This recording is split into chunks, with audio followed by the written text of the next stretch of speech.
versículos 6 y 7 del capítulo 1 de la primera carta de Juan. La palabra es comunión y las dos verdades, comunión con Dios y comunión con el hermano. Versículo 6, y decimos que tenemos comunión con Él, pero andamos en tinieblas, mentimos y no practicamos la verdad.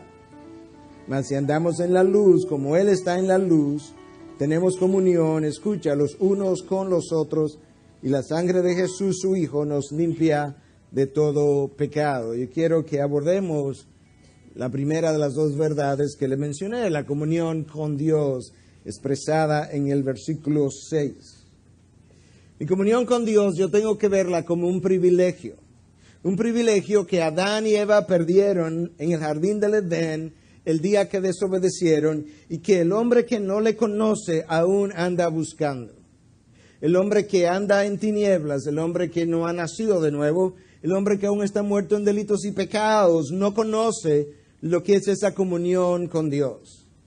Pero el día que Adán fue expulsado, el día que él comenzó a vivir fuera del jardín, en ese momento él entendió que él iba a morir, y a partir de ese instante él y Eva comenzaron a vivir con un sentido de la temporalidad, de tal forma que eso los hizo enfocarse en aquello que era temporal, porque ya no iban a vivir para siempre. Eso hizo que ellos se enfocaran en el aquí y en el ahora, y desde entonces el hombre ha nacido con ese sentido de falta de compañía, de soledad, en búsqueda de algo que él no está seguro lo que es, y esa inseguridad y ese desasosiego es lo que él ha tratado de satisfacer en la carne, por medio de la carne, por medio de su propio esfuerzo, pero ha quedado insatisfecho. Y eso comenzó ese día en el jardín del Edén. El día que Adán y Eva pecaron, ellos perdieron todos sus privilegios. Y ahora cuando yo entro en una relación con Dios, esa relación me permite reganar aquellos privilegios perdidos. El primero de los cuales es compañía.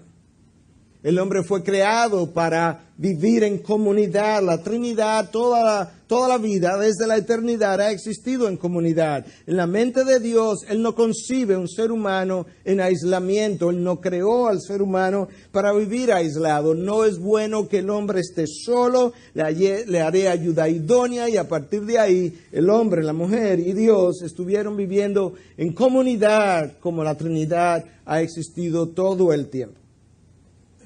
Y el primer privilegio entonces que es restaurado cuando yo entro en comunión con Dios es el sentido de su presencia, el sentido de su compañía. Y el segundo de esos privilegios es la posibilidad de verdaderamente establecer comunión con el hermano. Cuando yo no tengo comunión con Dios, yo no puedo tener comunión con el hermano. Es una imposibilidad.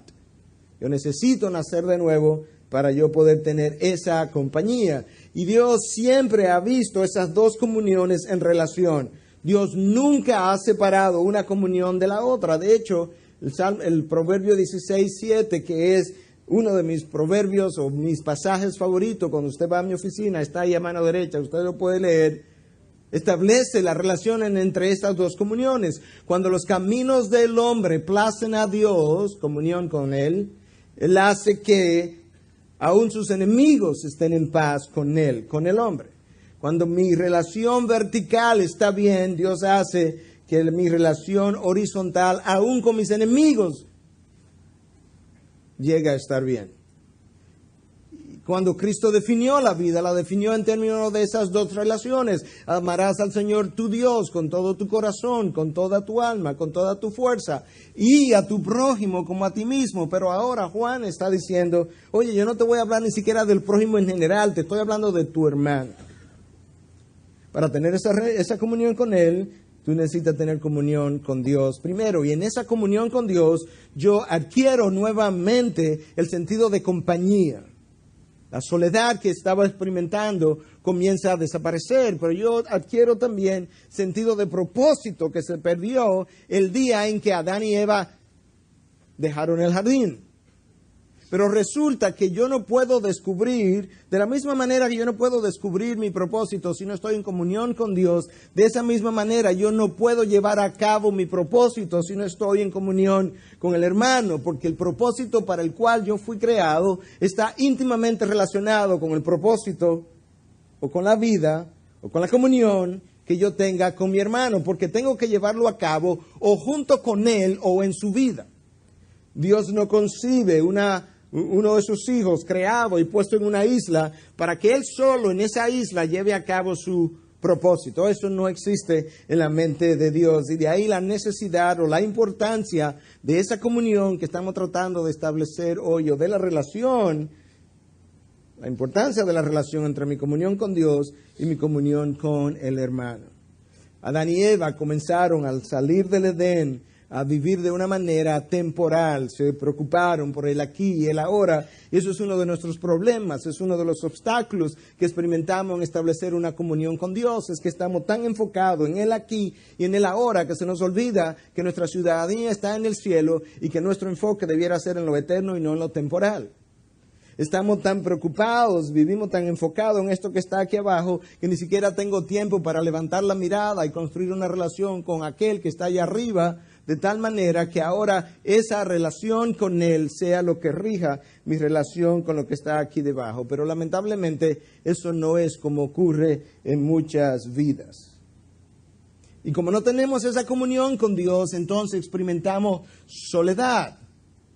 La epidemia, he usado ese nombre, aunque quisiera que no se viera de una manera negativa, simplemente a usar un poquito de hipérbole para dar a entender lo que quiero comunicar. La epidemia de mascotas que nosotros tenemos en los últimos años es simplemente una reflexión de la soledad con la que el hombre vive. Mientras más solo se siente, más mascotas necesitamos. Pero resulta que la mascota es simplemente una criatura y no puede darme el sentido de compañía que el Creador me puede dar. Pero el hombre ha vivido tratando de encontrar la compañía que solamente Dios y su comunión puede dar a través de todas las formas posibles en el mundo, y él sigue todavía solitario. Hay un solo lugar y de una sola manera en que yo puedo sanar ese sentido de soledad. El lugar es su presencia y la manera es su comunión.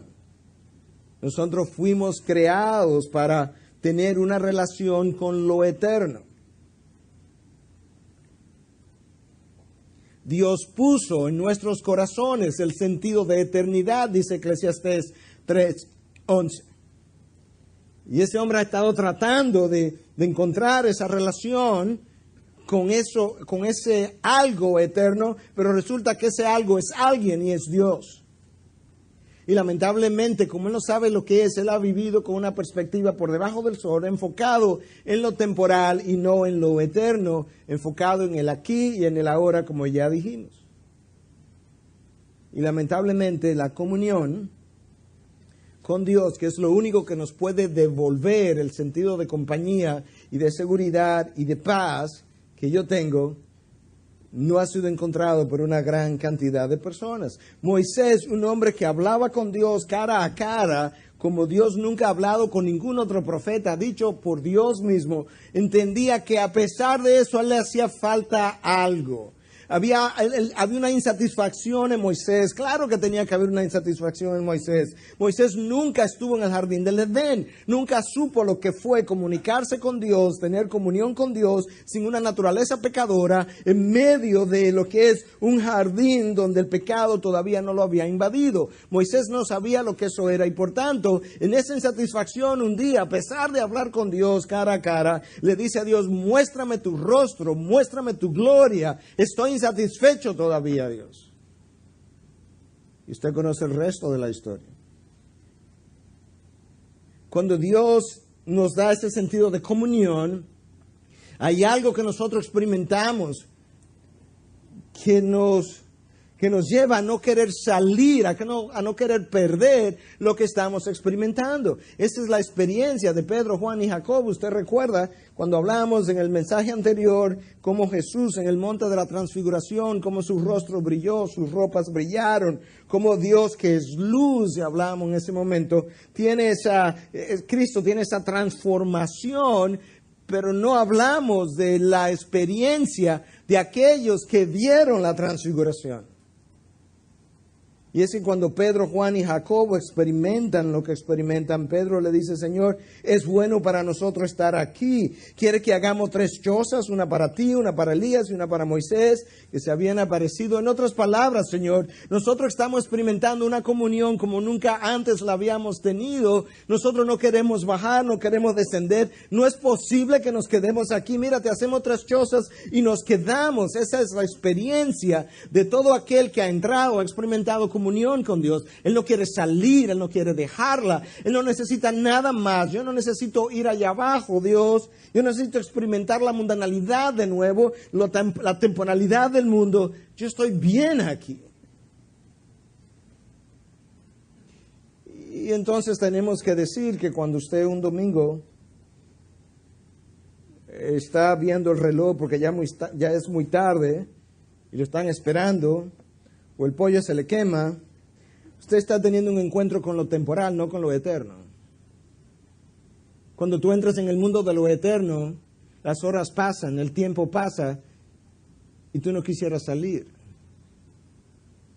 Y es eso lo que la comunión con Dios quiere devolvernos, una compañía tal que satisfaga las necesidades más profundas de mi ser. Con lo cual yo voy a vivir de otra manera como la mayoría de nosotros vivimos.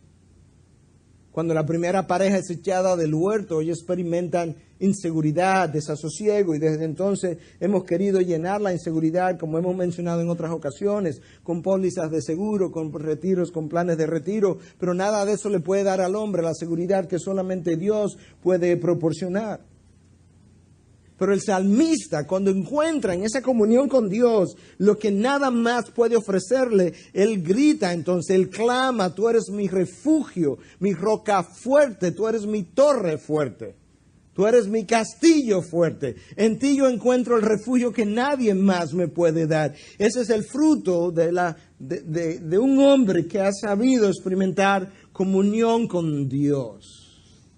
Y en él encuentra la seguridad y la compañía que no había podido experimentar. Ahora escucha algo más. Tú sabes, tú y yo sabemos lo doloroso que es cuando nos sentimos desaprobados por alguien. Sobre todo por alguien que para nosotros es importante. Con ese sentido de desaprobación hemos crecido. Porque Adán y Eva experimentaron una desaprobación que tú y yo todavía ni siquiera conocemos. Porque piensa por un momento, si ciertamente ha sido doloroso e hiriente el sentirte desaprobado en algún momento por personas importantes, ¿cuál tú crees que debió haber sido la experiencia de Adán y Eva cuando oyeron a Dios verbalmente aparecérsele, expulsarlos, desaprobarlos, poner un querubín para que jamás vuelvan a su presencia? ¿Cómo tú crees? ¿Qué tan profunda debió haber sido esa herida, ese quebrantamiento de esa primera pareja que luego de haber pecado oye la voz de Dios que los expulsa y les cierra el regreso a su presencia? Nadie ha experimentado algo semejante. Ese quebrantamiento, esa herida fue pasada a cada uno de los hijos de Adán y de Eva, y así nacemos tú y yo.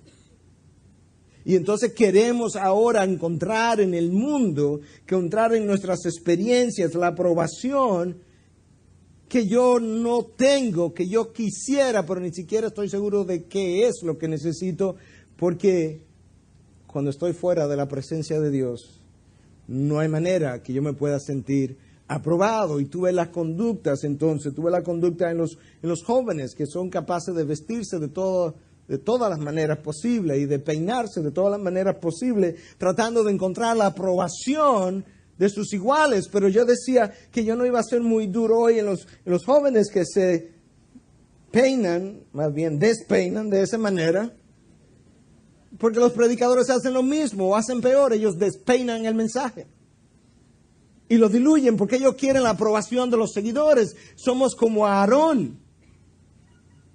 que Aarón quería la aprobación del pueblo. Sí, Aarón tenía un corazón idólatra, pero la razón por la que Aarón termina construyendo un becerro de oro es porque el pueblo le presionó, él quería la aprobación del pueblo y él cedió ante la presión. Pero si hay algo que nosotros sabemos es que solamente Dios nos puede dar ese sentido de aprobación que nosotros andamos buscando y que necesitamos. El empresario cristiano muchas veces está dispuesto a darle en esfuerzo y horas a su trabajo lo que él o ella no están dispuestos a darle a su familia. ¿Por qué? Porque yo necesito sentirme aprobado y los logros y el éxito me consiguen, me logran, me procuran el éxito de mi jefe y yo estoy dispuesto a darle a ese trabajo aquello que no estoy dispuesto a darle a mi familia, porque yo estoy dispuesto a pagar un precio por la aprobación, un precio que jamás yo hubiese pensado que yo hubiese estado dispuesto a pagar. Necesito el abrazo del mundo. Necesito que el mundo que está allá afuera aplauda mis logros, aplauda mi éxito, aplauda lo que yo hago. Y por tanto, por conseguir el aplauso del mundo, me vendo al mundo. Con lo cual yo pierdo la comunión con Dios. Porque cuando me vendo al mundo, comienzo a caminar en tinieblas. El versículo 6 dice que si andamos en la luz, entonces que podemos tener comunión con Él. Yo no puedo estar en la luz, o yo no puedo estar en tinieblas, y al mismo tiempo tener comunión con la luz. Eso es una imposibilidad. De hecho, Juan dice en el versículo 6, si decimos que tenemos comunión con Él, pero andamos en tinieblas, mentimos y no practicamos la verdad. Tú no necesitas el abrazo del mundo. Tú necesitas, no permita que el mundo te abrace. El mundo no tiene brazos suficientemente largos para abrazarte a ti con todas tus necesidades. Tú no necesitas el abrazo del mundo, tú necesitas el abrazo del Padre, donde tú puedas sentir su aprobación. Pero tú no puedes tener eso si no tienes comunión con Él, y no puedes tener comunión con Él si no tienes salvación. De hecho, Juan dice, la ausencia de comunión con Dios habla altamente de la ausencia de salvación.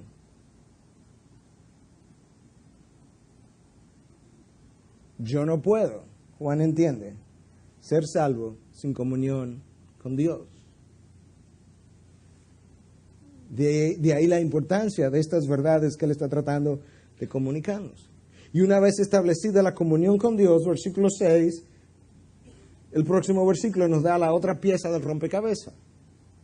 El versículo 7, si andamos en la luz, como Él está en la luz, escucha, tenemos comunión los unos con los otros. Si andamos en la luz, y el término luz ahí, diferentes comentaristas lo usan o lo aplican de diferente manera, pero significa lo mismo. Andar en la luz es andar en la verdad, andar en la luz es andar en salvación.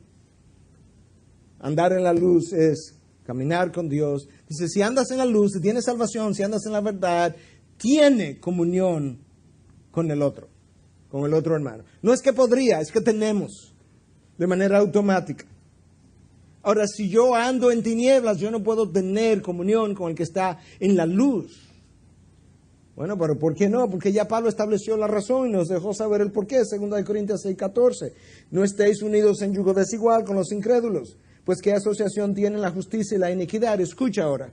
¿O qué comunión? Esa es la palabra clave hoy. Comunión. ¿O qué comunión? La luz con las tinieblas. ¿O qué armonía tiene Cristo, que representa la luz, con Belial, que representa las tinieblas? ¿O qué tienen en común un creyente que está en la luz con un incrédulo que está en las tinieblas? Esas dos cosas no pueden tener comunión.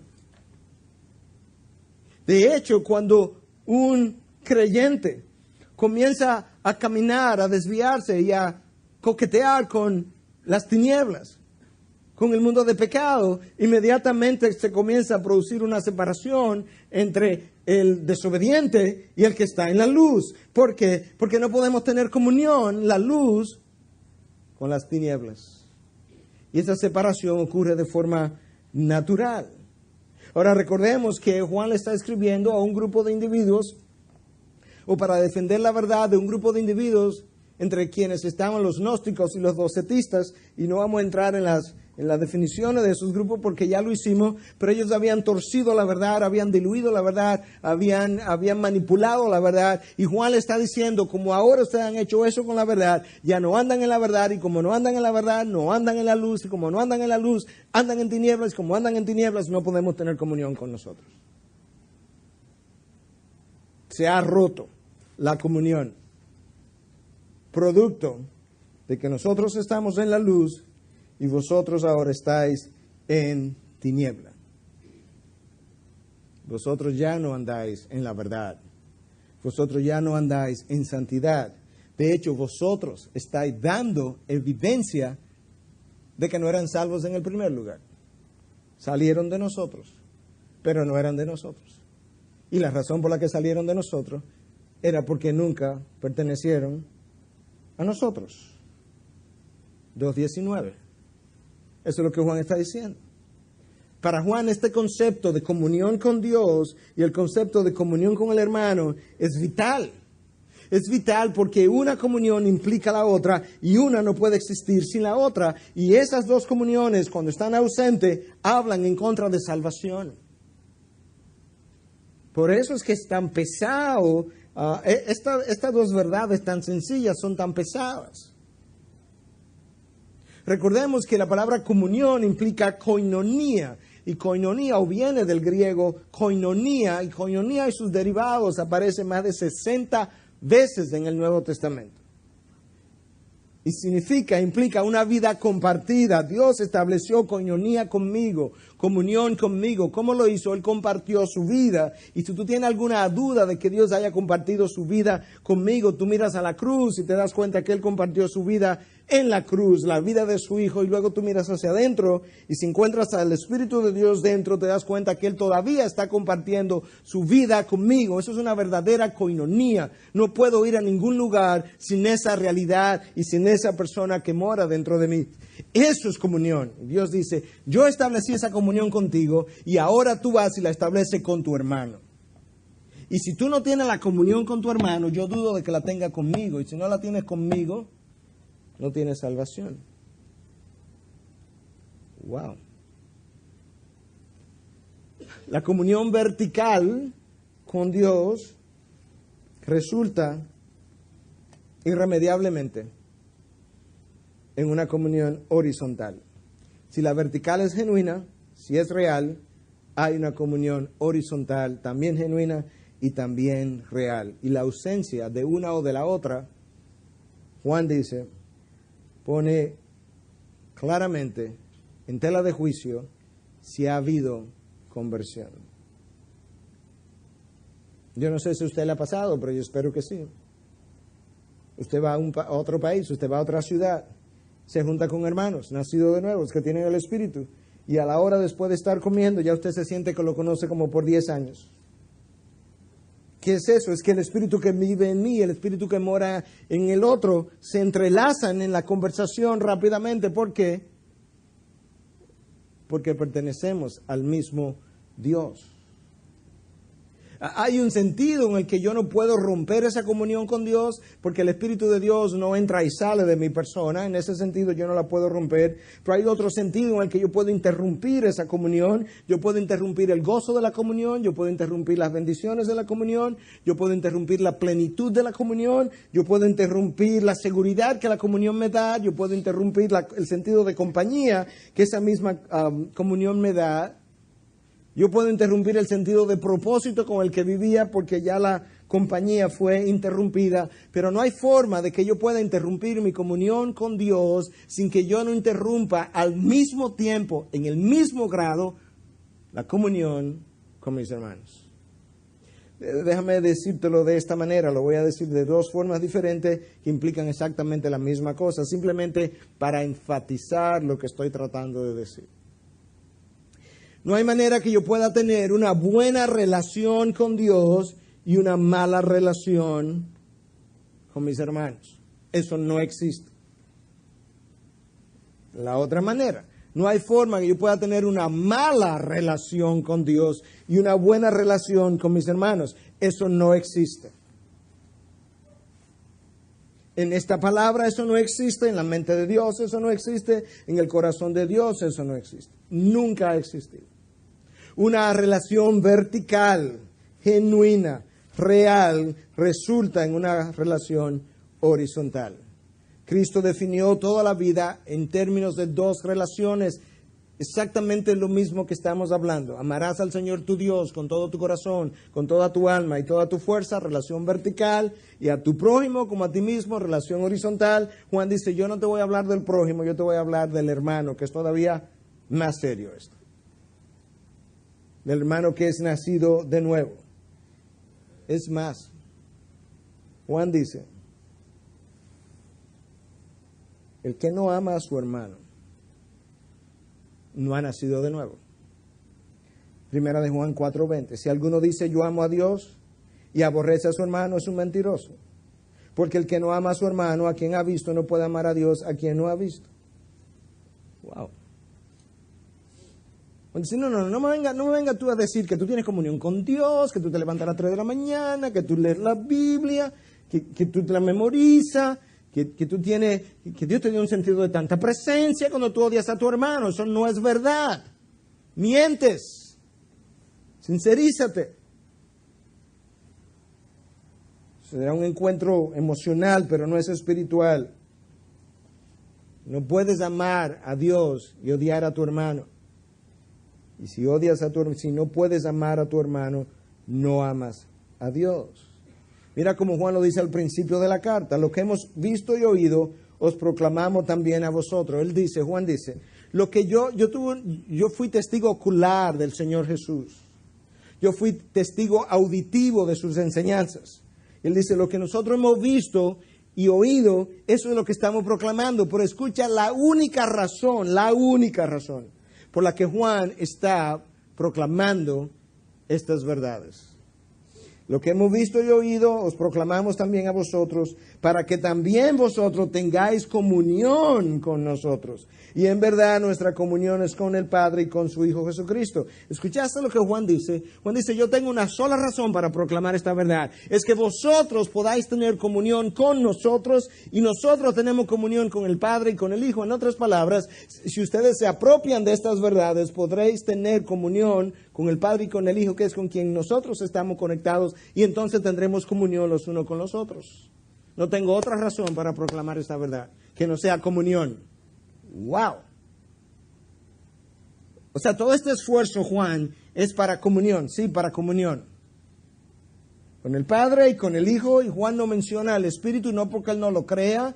Pablo nos dice en 2 de Corintios 13:14 que tenemos comunión con el Espíritu Santo.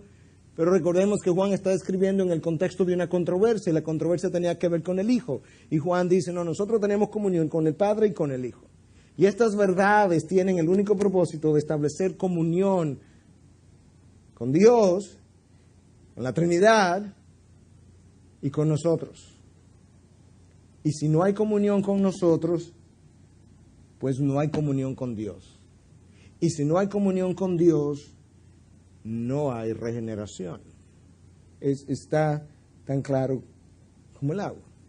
Y yo creo que este es un concepto importante porque nosotros estamos viviendo días donde mucha gente entra y sale de las iglesias y se siente cómodo haciendo eso, recibiendo beneficios sin realmente comprometerse con la iglesia. Y eso es un concepto tan ajeno a la mente de Dios que yo creo que si Pedro y Juan se enteraran, se revolcaran en las tumbas. Porque para ellos era inconcebible. Era inconcebible que no hubiera un compromiso con los hermanos. Tu compromiso no es con estas 4 paredes. Estas 4 paredes es donde nosotros nos reunimos. Tu compromiso es conmigo y mi compromiso es contigo, de persona a persona, de vida compartida. Oye como Juan lo dice. Yo no me atrevería a decirlo si no estuviera en la palabra. De hecho, leerlo me resulta fuerte y chocante. Pero Juan dice en 1 de Juan 3:10, en esto se reconocen los hijos de Dios y los hijos del diablo. Todo aquel que no practica la justicia no es de Dios. Pastor, yo hasta ahí voy bien. Tampoco aquel que no ama a su hermano. ¿Cómo? Juan, ¿qué es lo que tú estás diciendo? Que hay dos grupos. Hijos de Dios e hijos del diablo. Y si tú no amas, y si tú eres hijo de Dios, tú amas a tu hermano. Y si tú no amas a tu hermano, tú no eres hijo de Dios. ¿Hijo de quién entonces soy? Del diablo. ¡Wow! Esto es serio. Esto de la comunión con el hermano, y este no es mi hermano biológico. Porque Cristo ya lo dijo. Si ama a quienes os aman, ¿qué mérito tenéis? Hasta los paganos aman a quienes les aman. Los inconversos. No hay ningún mérito. Es este tipo de radicalismo en la carta de Primera de Juan que ha hecho que predicadores del pasado y del presente piensen que esto es uno de los libros más difíciles de predicar de toda la palabra de Dios. Para mí, al día de hoy, este es el libro más difícil de predicar. Porque Juan habla con un absolutismo que no te deja espacio para nada. Todo el mundo, nadie. Y esto es como él vuelve y lo dice. Aquí hay hijos de Dios e hijos del diablo. El hijo de Dios ama al hijo de Dios y el que no es de Dios. Entonces, Juan, ¿de quién es? Del diablo. Y él lo dice como con tanta facilidad. ¡Wow! Es esa característica de comunión, de hermandad, que nosotros no la vemos en la iglesia del siglo XX y XXI. Somos como islas aisladas, como bloques de islas, aislados el uno del otro, medio archipiélagos somos. Y Juan dice, eso no es así. Pastor, ¿y dónde existió una iglesia con esa característica? La iglesia primitiva. Déjame leerte, por lo menos en sus primeros años, cómo lució una iglesia que vivió en comunión con Dios y en comunión el uno con el otro. Hechos 2, a partir del versículo 44, todos los que habían creído estaban juntos y tenían todas las cosas en común. Vendían todas sus propiedades y sus bienes y los compartían con todos según la necesidad de cada uno. Día tras día continuaban unánimes en el templo y partiendo el pan en los hogares comían juntos con alegría y sencillez de corazón, alabando a Dios y hallando favor con todo el pueblo. Y el Señor añadía cada día el número de ellos, los que iban siendo salvos. Si hubo una iglesia que supo experimentar comunión, cercanía, hermandad, fue esta primera iglesia. Y ciertamente el Espíritu de Dios estaba soplando sobre ellos, pero había algunas condiciones que yo no quiero pasar por alto que permitieron que esto se diera de esta manera.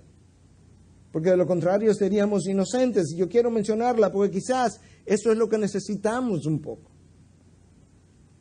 Lo primero es que esta fue una iglesia en necesidad y no hay nada como la necesidad para hermandarnos. El problema es que cuando yo tengo todas mis necesidades suplidas, las físicas, las emocionales, sobre todo ahora en este mundo cibernético, donde si no me gusta este pastor me sintonizo y puedo ver los mejores predicadores del mundo en mi computadora sin tener que salir de mi aposento si quiero. Entonces esas necesidades así de suplidas no hacen que yo necesite o hacen que yo no necesite de nadie. Pero esta fue una iglesia perseguida y no hay nada como la persecución para mostrarte la realidad. La necesidad nos humilla. La necesidad nos vuelve vulnerables y no hay nada como la vulnerabilidad para yo hermandarme con otro. Es esa necesidad la que nos quita el aire de sofisticación con el que cada uno de nosotros vive. Muros que hemos construido. Y ahora somos tan sofisticados de mente, de corazón, que ahora hay que andar como el que camina sobre huevo. No vaya a ser que yo ofenda al hermano. Si vas a visitarme, me llamas primero a ver si te puedo recibir. Si el servicio o alguien que trabaja en mi casa coge el teléfono, que me avise primero a ver si puedo decirle que pueda venir. Yo no me imagino a Juan llamando a Pedro por teléfono, por celular. Juan, ¿yo puedo pasar por tu casa? No, porque no había teléfono. Entonces Pedro o Juan iban donde el otro, tenían que mandar un mensajero. Para mandar el mensajero voy yo a preguntar entonces. Bueno, primero me llame a ver si puede pasar por mi casa. Segundo, no llame después de esta hora ni llame antes de esta otra. Porque somos así de complejos y de complicados. Y luego entonces si se llama de una forma que a mí no me gustó, imagínate, mira cómo llamó. Y mira qué hora me lo pidió. Pero yo he ido descubriendo que el problema, escucha lo que yo dije el miércoles, para aquellos de ustedes que no estuvieron y que necesitan venir los miércoles, como parte de la hermandad del Nuevo Testamento de la que estamos hablando en este sermón. En caso que usted no se hubiese dado por aludido, yo se lo estoy diciendo.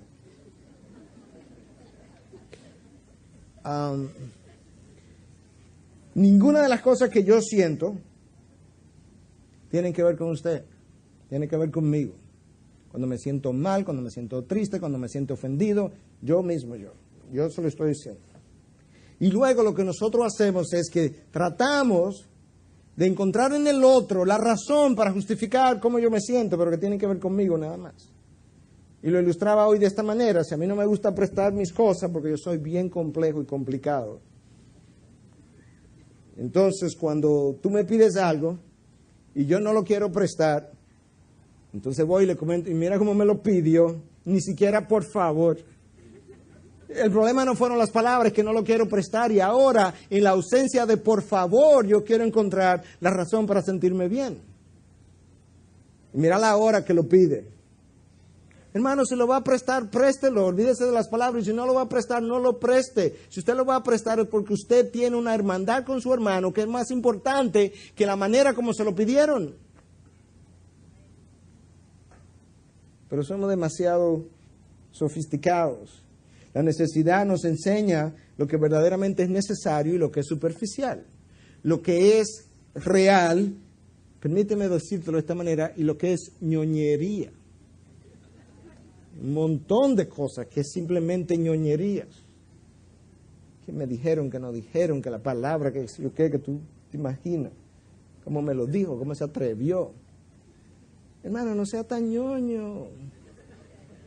Por favor, usted tiene eso. Y si es su hermano, eso es más importante que las palabras, como él la dijo, y la forma y la manera. Ah, bueno, que él es egocéntrico y tiene que aprender. Sí, él tiene que aprender, pero eso es Dios que tiene que transformarlo, no usted, no yo. Y Dios, bastante que ha esperado Dios por usted, y usted no puede esperar por el hermano. La necesidad nos muestra lo que es descanso necesario y lo que es simplemente entretenimiento superficial. La necesidad destruye el orgullo y el egocentrismo que construye todas estas paredes y toda esta sofisticación con la que nosotros vivimos en el día de hoy. Esta fue una iglesia perseguida, y la persecución te enseña lo que realmente tiene valor. Hoy nosotros estamos preocupados que si mi hijo me ensució el sillón del carro con migaja de casabe y lo abochornamos, porque claro, el sillón es más importante que mi hijo y su dignidad y el respeto y la desaprobación que él está experimentando. O lavamos el carro y ya se nubló. ¿Tú puedes creer que ya está nublado y va a llover otra vez? Cuando tu vida está siendo perseguida, tú no andas protegiendo el carro, tú andas protegiendo tu vida. Tú sabes lo que es importante, tú sabes lo que tiene valor. Bueno, esta iglesia supo lo que era importante. Porque la vida era lo que ellos andaban buscando proteger. Hoy yo te protejo a ti y mañana tú me proteges a mí, o a mis hijos, o a los tuyos. La segunda cosa que favoreció, que ayudó a esta iglesia, es que esta iglesia tenía necesidad económica. De hecho, al principio de la iglesia había poca gente, no que esto fuera bueno, pero quizás, ni estoy diciendo que fue bueno o malo, pero quizás fue bueno por un tiempo. Había poca gente de recursos en la iglesia o en las iglesias. Y uno de los problemas con yo usé la palabra afluencia en el primer culto. Me dijeron que no estaba en el diccionario. No la usé en el segundo culto y me dijeron que sí estaba en el diccionario. Riquezas, affluence en inglés, abundancia. El problema con eso no es que sea malo en sí, pero mira cuál es el problema. Esa afluencia, usted lo busca a ver si está o no está.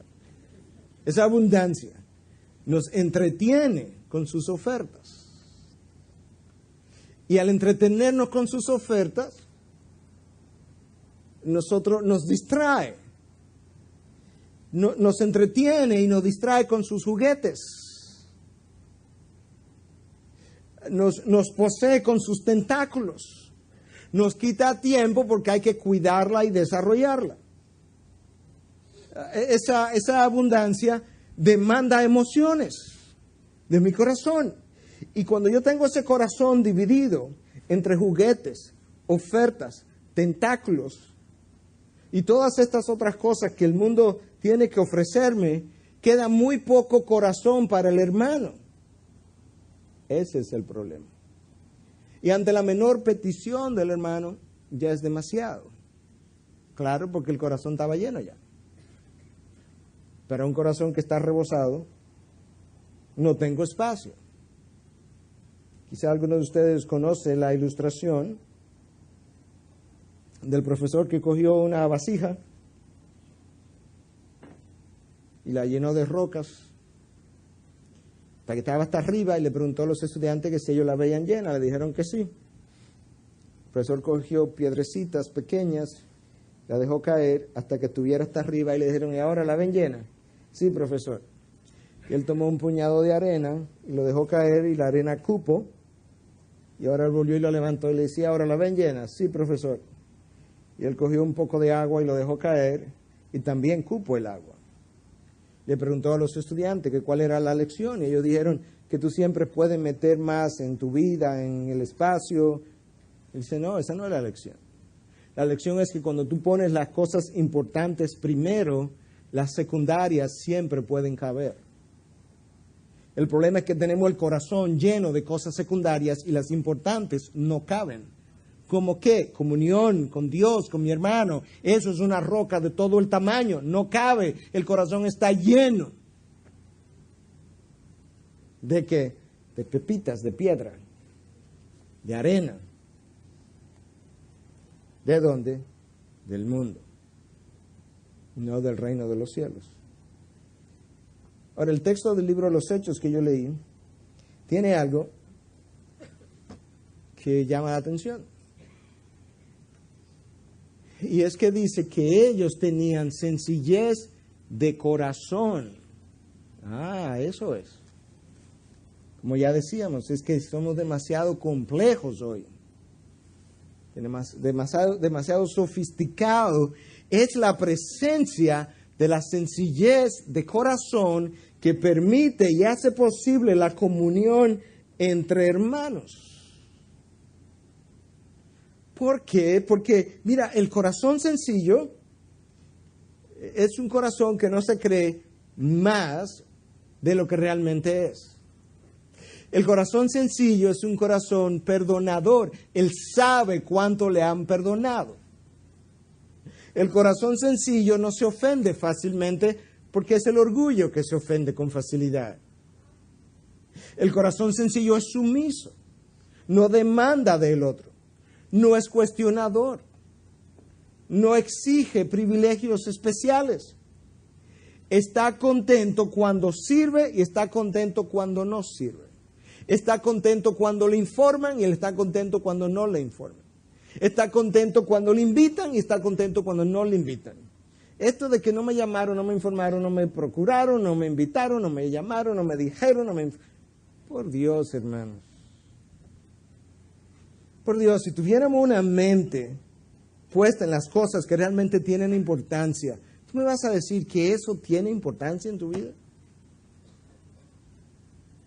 Pero cuando nuestra mente, nuestra vida no está siendo gastada en cosas importantes, esas cosas sin importancias y nimiedades se convierten en cosas vitales para mi vida. ¿Hasta dónde te importa la relación con tu hermano para que tú puedas pasar por alto todas esas nimiedades? Porque no encuentro otra palabra. Si hubiera una más chiquita, yo la usara. Nada de eso tiene valor. ¿Por qué? Porque la relación con mi hermano vale más que todo eso. Que oye, el hermano, oye con lo que me salió esta mañana. Tú no sabes cómo ese hermano se levantó esta mañana. Tú no sabes lo que es tener un hijo en drogadicción. Tú no sabes lo que es tener una hija que te acaba de decir que está en estado. Tú no sabes lo que es tener un hijo de 16 años que te acaba de decir que se fue de la casa. Tú no sabes lo que es levantarte sin saber qué tú vas a comer en ese día. Y en vez entonces de airarte con tu hermano, porque mira como me dijo, ¿por qué no te preocupas por él? Y te dice, wow, ¿qué tendrá mi hermano? ¿Qué le estará cargando que lo veo tan irritable últimamente? No, porque el hermano no tiene valor para nosotros. Por eso es que las palabras valen tanto. Porque el hermano no vale nada. Por eso valen los carros también, los asientos, porque los hijos no valen nada.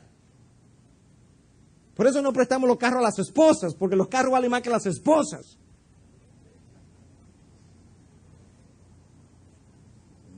Y Dios dice, y tú me vas a decir, que sin comunión con el hermano, con tus hijos, con tu esposa, que tú eres hijo mío, que tú eres nacido de nuevo, que tú tienes comunión conmigo. Dios dice, no es verdad. No. A otros se lo puede decir, pero a mí no. Y lo que Juan está diciendo, si yo soy nacido de nuevo, tengo comunión con Dios, y si tengo comunión con Dios, tengo comunión con el hermano, quiero ver al hermano, quiero estar en relación con él. Hay hermanos que cuando lo ven a usted, se alegran. Y si usted ha nacido de nuevo, hay hermanos que cuando usted lo ve, usted se alegra. Quizás usted me dice, bueno, pastor, yo no tengo hermanos así. Yo nunca me alegro cuando veo a nadie. Bueno, mire para adentro entonces. Quizás que no he nacido de nuevo. Y sabes que yo no te lo digo para acusar, a mí me duele que tú estés ahí. Porque no sabes lo que te pierdes. Porque la primera persona que se duele por ti es Dios. Porque no tienes lo que Adán perdió. Porque no puedes tener los privilegios que Adán perdió. Porque no puedes tener todo lo que tú quieres y deseas. Toda la seguridad que tú quieres, todo el propósito que quieres, todo el significado que quieres, la paz que quieres, el sosiego que quieres, el poder vivir en armonía, que todo eso yo creo que todos nosotros lo queremos, pero no estamos dispuestos a pagar el precio que se requiere para tenerlo en un lugar y de una manera, en su presencia y comunión. No hay otra forma. Y entonces, pastor, si es así, entonces ¿qué hacemos? Súper sencillo. Siempre usted me va a oír decir que la vida cristiana es la cosa más sencilla del mundo que yo conozco. Bueno, pero ese problema que usted acaba de describir es complejo, sí, pero el tratamiento es súper sencillo. Usted establece una estrecha relación con Dios y el fruto natural es una estrecha relación con el hermano. Se terminó la enfermedad. Ah, pero es verdad que es sencillo. Sí, yo se lo dije, que es sencillo. Una sola cosa, una estrecha relación con Dios y eso resulta en una estrecha comunión con su hermano a quien usted quiere ahora bendecir y ayudar y amar y fortalecerlo y llevarlo y esperar. ¿Te das cuenta? No es tan complejo. Necesitamos comenzar ahí, establecer una relación con Dios y con tu hermano, como evidencia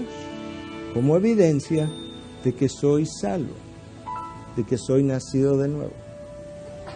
La ausencia de eso, Dios dice, habla en contra de tu nuevo nacimiento.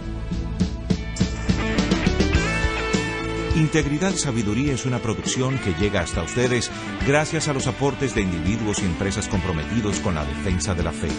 Para más información, preguntas y comentarios, visite nuestra página de internet www.integridadysabiduría.org. En esta página encontrará información sobre la producción de este y otros recursos que ponemos a su disposición, como también las formas en las que usted puede contribuir con la producción de programas como estos. Les invitamos nuevamente a visitar nuestra página de internet www.integridadysabiduría.org. Será hasta la próxima, cuando nos reencontremos con Integridad y Sabiduría.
El día que desobedecieron, y que el hombre que no le conoce aún anda buscando.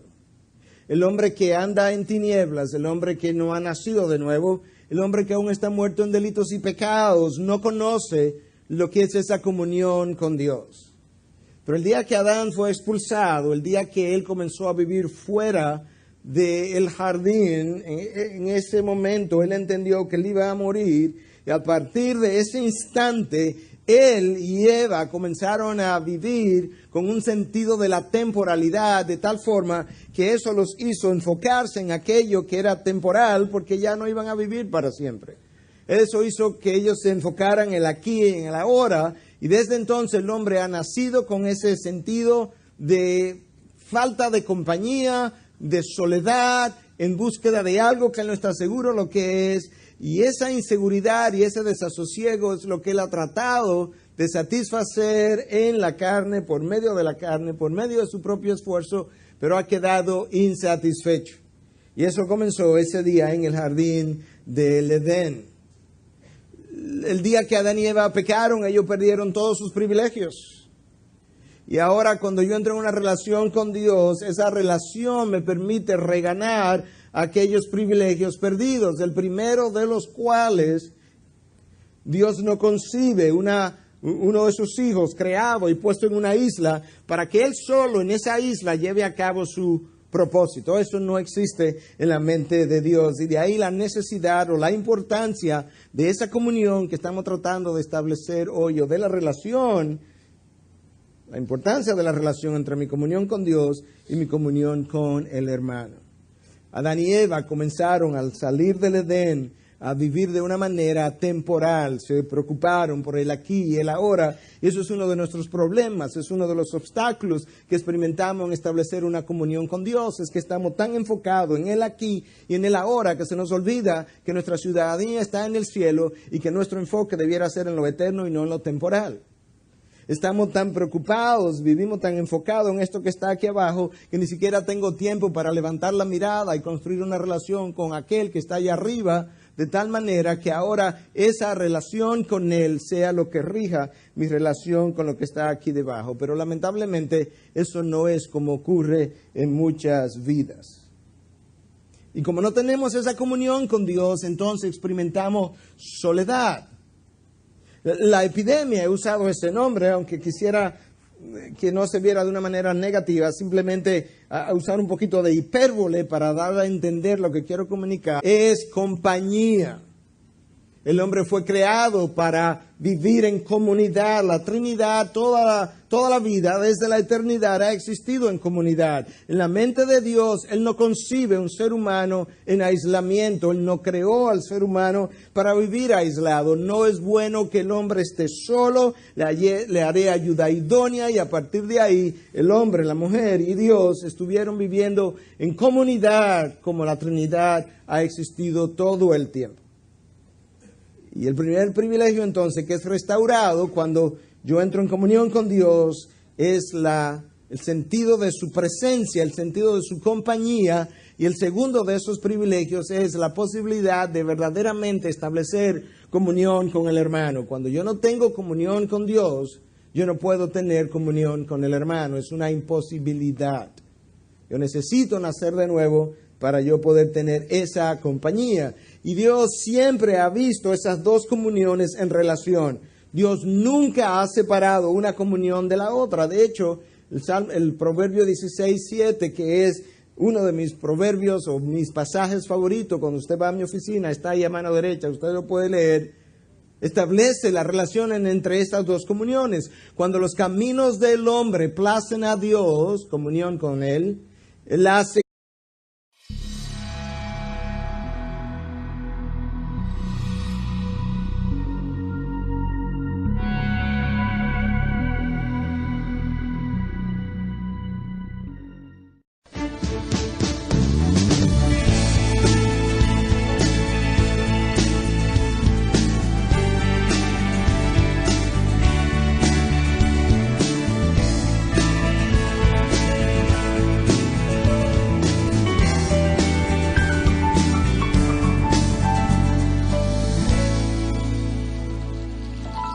versículos 6 y 7 del capítulo 1 de la primera carta de Juan.